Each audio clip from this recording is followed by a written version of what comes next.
Histoire de comprendre ce qu'est une boîte noire. Les boîtes noires enregistrent toutes les données d'un vol dans le but de les récupérer pour comprendre pourquoi l'avion a eu un accident.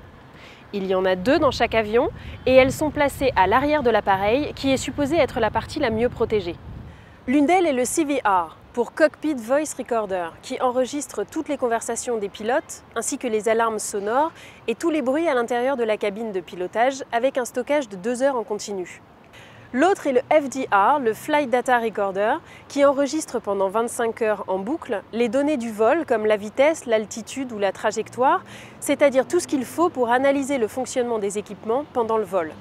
Pour pouvoir récupérer ces données, ces boîtes noires ont été conçues pour être résistantes au feu pendant 1 heure à plus de 1000 degrés, à la pression de l'eau jusqu'à 6000 mètres, et en cas d'immersion, ces capteurs déclenchent l'émission d'un signal à ultrasons pendant 30 jours et elles sont considérées comme indestructibles en cas de choc. Concrètement, une boîte noire fait à peu près 50 cm de long, pèse entre 7 et 10 kg et coûterait environ 10 000 €. Contrairement à ce que l'on peut penser, une boîte noire n'est pas noire. Elles sont oranges avec des bandes réfléchissantes qui permettent de les repérer plus facilement dans les débris d'un appareil par exemple. Il existe plusieurs hypothèses quant à l'origine de cette appellation.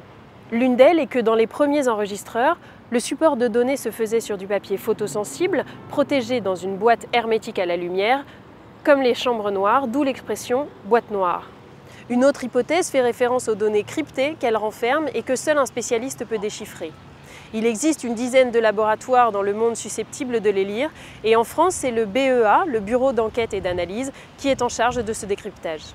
Les premières boîtes noires ont été installées dans les avions dans les années 60. Depuis, les recherches pour leur modernisation n'ont jamais cessé et l'analyse de leur contenu a permis et permet toujours aux compagnies aériennes d'améliorer les conditions de sécurité du moyen de transport qui reste encore aujourd'hui le plus sûr.